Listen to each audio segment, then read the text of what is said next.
Bienvenue sur le bon chemin. Aujourd'hui, parlons de ce qui compte vraiment, l'amour de Dieu. Pas un amour lointain, abstrait, mais un amour qui change tout.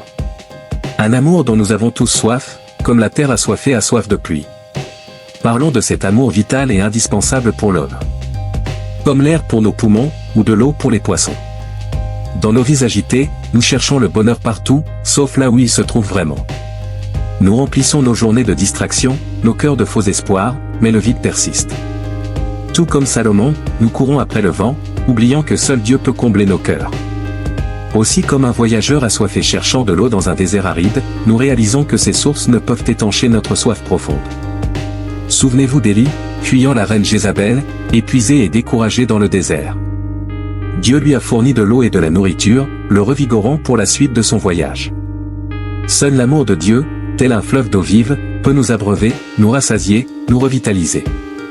Aujourd'hui, je vous invite à découvrir cet amour qui guérit, qui restaure, qui donne la vie. Un amour qui nous transforme de l'intérieur, qui nous rend capables d'aimer et d'être aimés. Un amour qui est là, à notre portée, si seulement nous voulons bien ouvrir nos cœurs. Ensemble, explorons les profondeurs de cet amour divin, comprenons son importance vitale pour notre bien-être spirituel, et découvrons comment nous pouvons l'accueillir pleinement dans nos vies. Car sans cet amour, notre âme se dessèche, notre cœur se brise, et notre esprit s'éteint. Restez avec nous, car à la fin de cette vidéo, nous prierons ensemble pour que cet amour inonde nos vies et transforme nos cœurs. L'amour de Dieu, ce n'est pas une simple idée, c'est une réalité qui se vit, qui se ressent, qui transforme. Imaginez un jardin desséché, où les fleurs ont perdu leur couleur, où les feuilles sont tombées. C'est l'image de notre âme quand elle est privée de l'amour de Dieu. Sans lui, nous nous sentons vides, seuls, perdus. David, pourtant roi, pourtant puissant, connaissait cette soif. Il a écrit dans les psaumes des mots qui résonnent encore aujourd'hui, comme une biche soupire après des courants d'eau, ainsi mon âme soupire après toi, ô Dieu. Il savait que seul Dieu pouvait combler le vide de son cœur. Cet amour, il est inconditionnel, il ne dépend pas de nos mérites, de nos actions, de nos finances, notre famille ou de notre rang social. Il est là, offert gratuitement, comme un cadeau. Joseph, vendu par ses frères, jeté en prison, aurait pu sombrer dans l'amertume, la haine, le désespoir. Mais il a choisi de faire confiance à Dieu, de croire en son amour. Et Dieu l'a élevé, l'a utilisé pour sauver son peuple. C'est ça, l'amour de Dieu, il transforme les épreuves en bénédictions. Nous avons tous, au plus profond de nous, un besoin de cet amour, un besoin vital, comme l'air que nous respirons. Sans lui, nous étouffons, nous mourrons spirituellement. La terre a besoin d'eau pour ne pas sécher, pour continuer à vivre, c'est ainsi nous avons besoin de l'amour de Dieu. Nous avons besoin de nous sentir aimés. Et c'est l'amour de Dieu en nous qui nous le procure. Il guérit nos blessures, celles que personne ne voit, celles qui nous font le plus mal. Il comble nos vides, ceux que nous essayons de remplir avec tant de choses éphémères. Il donne un sens à notre vie, un sens qui dépasse nos rêves les plus fous. Jésus, sur la croix, a prouvé cet amour ultime, un amour qui va jusqu'à donner sa vie pour ceux qu'il aime. Paul, cet homme qui persécutait les chrétiens, a été transformé par cet amour, il est devenu un apôtre passionné, prêt à tout pour annoncer la bonne nouvelle. L'amour de Dieu, c'est la réponse à nos peurs, à nos doutes, à nos souffrances. C'est la lumière qui brille dans nos ténèbres, l'espoir qui renaît quand tout semble perdu. C'est la paix qui dépasse toute compréhension, la joie qui déborde de notre cœur. Ouvrons nos cœurs, laissons-le nous inonder, nous transformer, nous remplir de sa présence. Ensemble élevons nos mains et parlons au Seigneur. Père céleste, source de tout amour et de toute grâce, nous nous présentons devant toi, conscients de notre profonde soif d'amour. Nous reconnaissons que, sans ton amour, nos vies sont comme des terres arides, craquelées par la sécheresse, incapables de porter des fruits. Comme le roi David, après avoir péché, nous venons à toi avec un cœur contrit et repentant, cherchant ton pardon et ta restauration. Nous reconnaissons nos péchés, nos faiblesses, nos manquements, et nous te demandons de nous purifier par ton sang précieux. Seigneur, nous avons besoin de ton amour comme nous avons besoin d'air pour respirer, d'eau pour nous désaltérer, de lumière pour voir. Nous avons besoin de ton amour pour guérir nos cœurs blessés, pour combler nos vides intérieurs, pour donner un sens à notre existence. À l'image de Marie-Madeleine, nous venons à tes pieds, Jésus, cherchant la guérison et la libération. Nous te présentons nos fardeaux, nos douleurs, nos angoisses, et nous te demandons de nous soulager par ta présence réconfortante.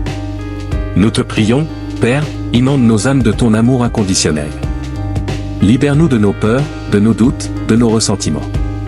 Transforme-nous de l'intérieur, fais de nous de nouvelles créatures, capables d'aimer et d'être aimés. Comme Zachée, nous ouvrons nos portes à Jésus, désireux de changer de vie et de te suivre. Nous te demandons de nous donner un cœur nouveau, un esprit nouveau, une vie nouvelle, pour que nous puissions te servir avec joie et reconnaissance. Seigneur Jésus, toi qui es la manifestation ultime de l'amour de Dieu, nous t'ouvrons nos cœurs. Entre dans nos vies, guéris nos blessures, restaure nos relations, transforme nos cœurs. À l'exemple de Pierre, nous te confessons comme notre Seigneur et Sauveur, même dans nos moments de faiblesse. Nous te demandons de nous donner la force de te suivre, de te servir, de te glorifier, en toutes circonstances.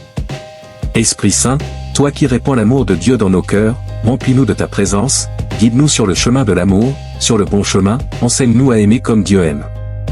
Comme les disciples à la Pentecôte, remplis-nous de ton Esprit Saint, sature-nous de ta plénitude, inonde le temple que nous sommes, donne-nous la force et le courage de témoigner de ton amour. Nous te demandons de nous donner les dons spirituels, les fruits de l'Esprit, l'amour agapé, la joie, la paix, la patience, la bonté, la fidélité, la douceur, la maîtrise de soi, pour que nous puissions être des instruments de ta grâce et de ta bénédiction. Père, nous te remercions pour ton amour infini, pour ta grâce qui nous sauve, pour ta miséricorde qui nous relève. Nous te prions, que ton amour soit le fondement de nos vies, la source de notre joie, et le moteur de nos actions. Comme Abraham, nous te faisons confiance, sachant que tu es fidèle à tes promesses. Nous te demandons de nous donner la foi, l'espérance, la persévérance, pour que nous puissions marcher avec toi, main dans la main, jusqu'à la fin de nos jours.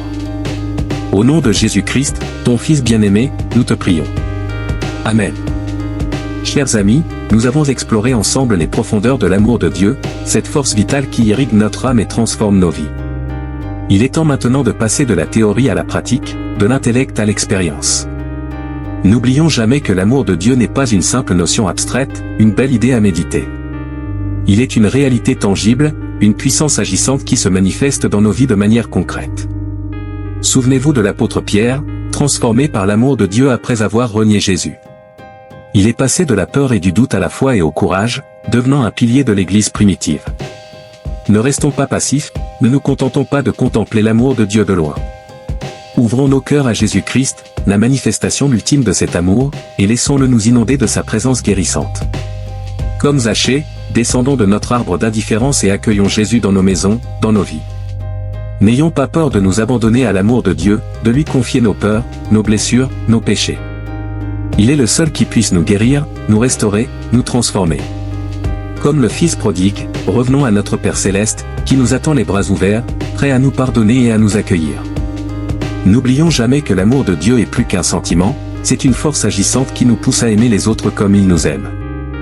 Il nous donne la force de pardonner à ceux qui nous ont blessés, d'aimer nos ennemis, de servir les plus vulnérables. Comme le bon Samaritain, soyons des instruments de l'amour de Dieu dans le monde, en tendant la main à ceux qui souffrent. Partageons ce message d'espoir et d'amour avec ceux qui nous entourent, afin qu'eux aussi puissent découvrir la joie et la paix que seul l'amour de Dieu peut offrir. Soyons des témoins vivants de la transformation que l'amour de Dieu a opérée dans nos vies. Comme les disciples après la Pentecôte, sortons de nos zones de confort et annonçons la bonne nouvelle de l'amour de Dieu à tous les peuples. Abonnez-vous à notre chaîne pour continuer à explorer les vérités spirituelles qui transforment les vies. Ensemble, cultivons une communauté de foi, d'amour et de partage. Et n'oubliez pas, l'amour de Dieu est la réponse à tous nos besoins, la clé de notre épanouissement, la source de notre joie éternelle. Que l'amour de Dieu, tel un soleil radieux, illumine votre chemin, réchauffe votre cœur et vous accompagne chaque jour de votre vie. Amen.